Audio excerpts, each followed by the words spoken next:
Olha, eu tô aqui com um material, rapaz, que é de encher os olhos aqui, olha só. É esse livro aqui que trata da história do Oriente Médio. Nós podemos mostrar aqui? Eu mostro para quem, meu caro? Tá aqui, meu caro Mardoni Valcárcel. Esse livro é do Dr. Valdeci Cavalcante. E olha, é um livro, bom, bastante bem feito, bonito, né? Nós podemos aqui pelas cores, pelas ilustrações, capa dura, material realmente... repleto de figuras, de imagens, de fotografias também. É o material que conta a história do Oriente Médio. Dr. Valdeci Cavalcante, antes de mais nada, boa tarde, seja bem-vindo aqui ao nosso Jornal do Piauí. Muito obrigado. Bom, o senhor está falando nesse livro a respeito de história, de tradição, de valores, da cultura, de desenvolvimento. Eu não vejo aqui a crise do Oriente Médio exposta na capa. Qual o objetivo desse livro, doutor? Bem, é porque nós não queremos aqui retratar os conflitos, porque os conflitos são os fenômenos menos importantes dessa obra, embora a gente trate dessa questão. Porque os conflitos estão todo dia na imprensa, Sim. fabricados pela imprensa ocidental, financiada pela CIA e pelos países que compõem o eixo imperialista, Estados Unidos e Europa. Com que objetivo, doutor? Muito bem. Então, esse livro ele trata da história da civilização moderna. São 6.000 anos de história. O Oriente Médio é a região mais estratégica do mundo. Você veja bem, o planeta Terra tem mais de 500 milhões de quilômetros quadrados. O Oriente Médio representa menos de 6% desse território.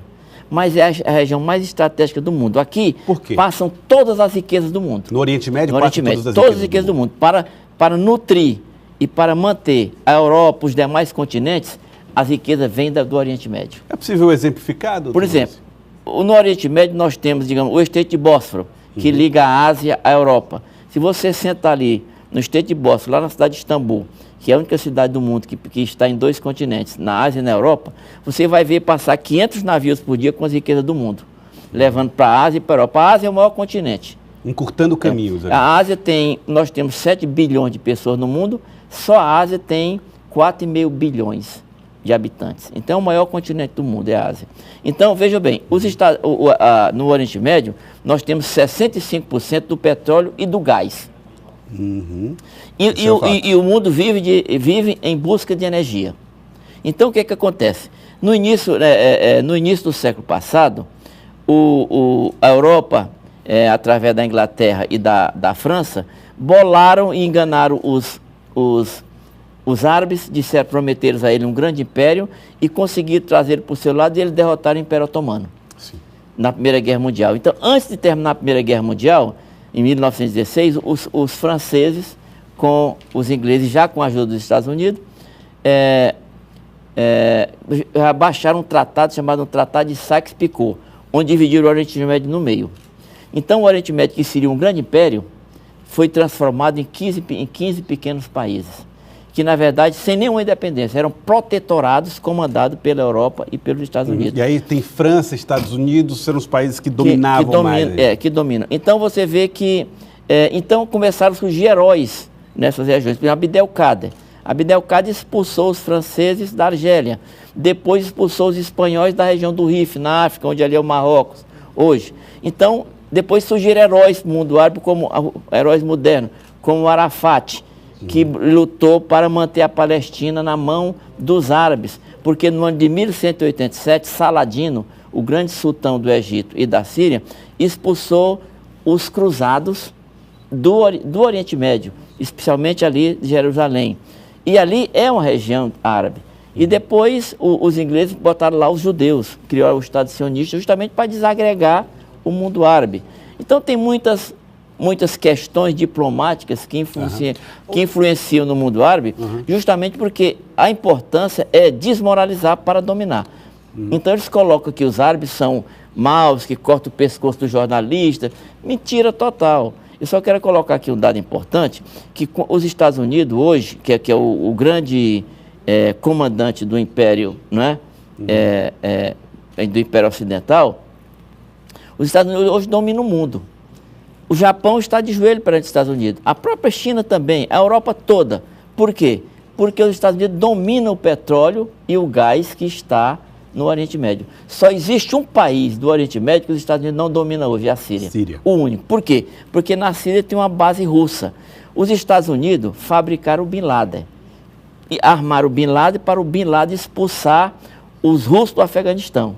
Depois que o Bin Laden expulsou os russos do Afeganistão, os Estados Unidos tomaram o Afeganistão. O Bin Laden disse, não, vocês não expulsamos os russos, vocês querem ficar com o nosso país, com a Península Arábica. Então, esses heróis modernos aí, como Arafat, o Bin Laden, heróis árabes, né? E o Bashar al-Assad, que é muito querido na Síria, eu estive na Síria, ele é muito querido, muito respeitado. Bashar al-Assad, que é o atual ditador. Ele não é ditador. Aí é que vem, você está dizendo que ele é ditador, ele não é ditador. Mas o pai dele já administrava assim. Mas era eleito presidente.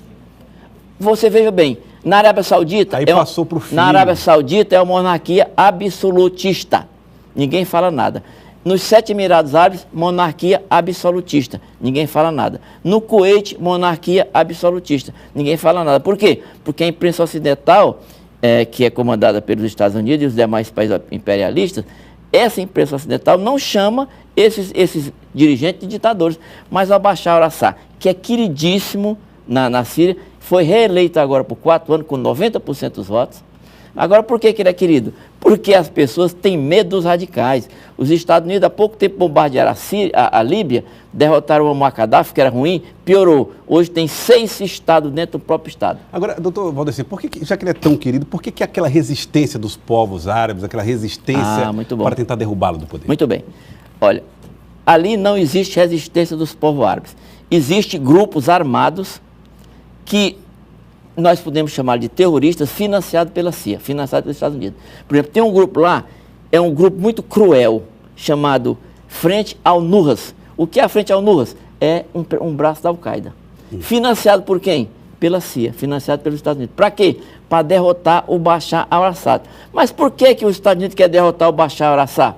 Porque o Bashar al-Assad, o que comanda a Síria, tem dentro do país a única base russa no Oriente Médio. O ataque com armas químicas foi uma invenção americana. Então, e além mais, respondo já, além do mais, no fundo da Síria tem uma área ali que é a maior reserva de petróleo e de gás do mundo. E para esse gás e esse petróleo sai de lá, os Estados Unidos e seus associados têm que dar uma volta muito grande, vai ao Egito, passa pelo canal de Suez para vir para o Ocidente. E se eles dominarem a Síria, eles vão fazer um oleoduto, um gasoduto, eles saem direto, vão direto para o Mediterrâneo. Economizam 600 quilômetros aí de viagem, mil quilômetros de viagem. Agora você falou o quê? Do gás. O ataque de gás. O governo de Bashar al-Assad teria feito um ataque. Há poucos anos você viu que o presidente Bush inventou que no Iraque tinha arma química. Os inspetores da ONU foram lá, não encontraram nada de arma química. Então, por que inventou-se isso? Os inspetores da ONU não acharam. Por quê? Porque o presidente Bush queria que os Estados Unidos dominassem o Iraque. E dominaram o Iraque. Certo? Muito bem. Por quê? Porque os Estados Unidos tem um grande aliado no Oriente Médio, que é a Arábia Saudita. Mas não confia na Arábia Saudita. Por quê? Porque os 11 terroristas que destruíram as 2 torres gêmeas eram todos sauditas. Então os Estados Unidos confia na Arábia Saudita desconfiando. Então ele precisa se fortalecer mais no Oriente Médio para deixar a Arábia Saudita com o pé atrás. Então o que fez? Derrotaram o Saddam Hussein, enforcaram o Saddam Hussein e nunca encontraram arma química lá. Agora disseram que na Síria tem arma química. Mentira. Olha o que aconteceu. A ONU designou um grupo de inspetores para ir até a Síria. Os inspetores chegaram na sexta-feira para examinar os laboratórios sírios. O que aconteceu? Sábado, 4 horas da manhã, os Estados Unidos bombardearam todas as instalações da Síria para acabar com as provas e para que os inspetores não entrassem. E até agora, sabe o que aconteceu? Não encontraram nenhuma arma química, nenhum sinal. Aqueles filmes é só encenação formada por milicianos e mercenários. Vou lhe dar um exemplo. A semana passada eu estava vendo um programa de televisão em São Paulo e tinha um soldado da polícia que tinha sido preso porque ele tinha matado 61 pessoas no Brasil e fugiu. Passou 6 anos fugido. Aí chegou a inteligência da Polícia Militar de São Paulo, conseguiu localizar, ele prendeu quando ele entrou clandestinamente no país. Aí disse, você estava onde? Eu passei 2 anos e meio no Iraque, agora estava 3 anos e meio na Síria. Mas lá nós estamos perdendo a guerra e eu fui dispensado, eu vim embora. Então, o que existe na Síria hoje, como existia, não é? Porque hoje a gente chama isso de guerra terceirizada. Os Estados Unidos e a Europa não mandam mais seus filhos para as guerras. Eles estimulam as guerras internas.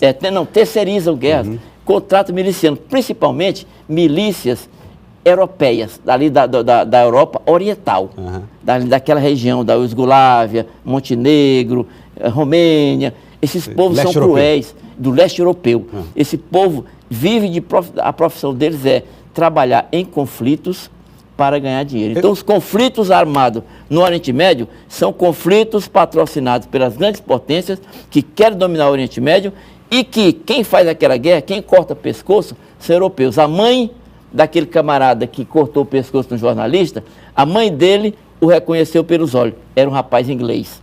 A mãe não era árabe. É muito interessante o senhor trazer esse assunto, porque normalmente, de fato, nós somos alimentados por informações que nos chegam, né?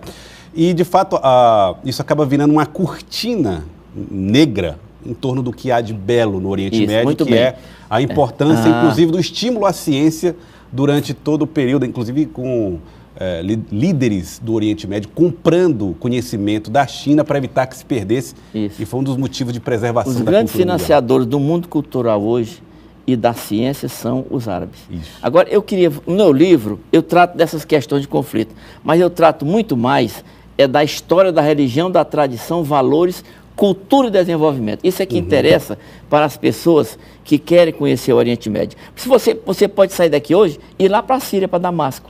Você nem imagina que tem guerra lá. Tem uma guerra por lá. Não, a guerra está acontecendo num bairro lá, digamos, lá para o...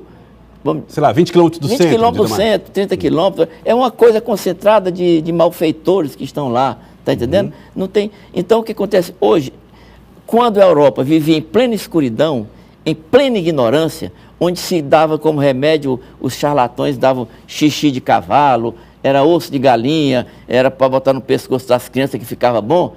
Enquanto vivia nessa plena escuridão, no Oriente Médio já existia faculdade de medicina. Eu vou dar uma dica aqui, para quem está nos ouvindo e nos assistindo, assistir um filme na Netflix chamado O Físico. Aí você vai ver a história do Oriente Médio na ciência. No ano de 1200, no ano do século XIII, já existia faculdade de medicina no Oriente Médio.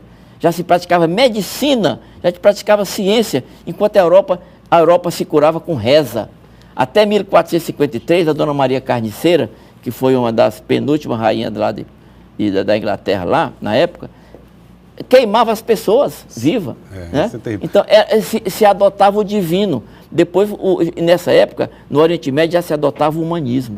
Enquanto na Europa se adotava o divino. Doutor Valdeci, quem pagou caro por isso e paga até hoje são os islâmicos, né? Que é uma outra religião que tem um tronco comum com o judaísmo, mas que acaba sendo vítima também desse preconceito. De alguma maneira o seu livro faz justiça a essa religião? Sim.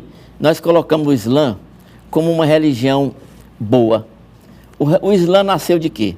O Islã foi a última religião monoteísta. Primeiro, o judaísmo, segundo, o cristianismo e terceiro, o islamismo.